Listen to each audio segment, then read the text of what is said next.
So let's say, for example, what you want to do is you want to share a particular page with public. If you want to go ahead and do that, you can actually go ahead and go to any page that you like. And over here on the top, you can go ahead and click on share. So once you go ahead and do that, you can see that I can go ahead and share this up with others. I can actually go ahead and make it public right here by publishing it. So if I were to go to publish and click on publish right here, then what actually happens is that it actually goes ahead and then creates this particular link right here, and the link right now never expires. So if I were to go ahead and view the site right here, then this is the public link that is created that anyone is able to actually access out right here. So whatever note you have, you can actually go ahead and make it public just like this.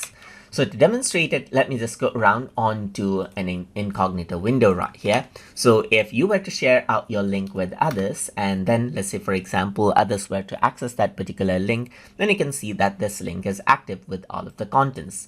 Now let's say you don't want the content active anymore. In that case, what you can do is simply click on unpublish. And now if I were to actually go ahead and enter the same link, then it says the page you're looking for cannot be found.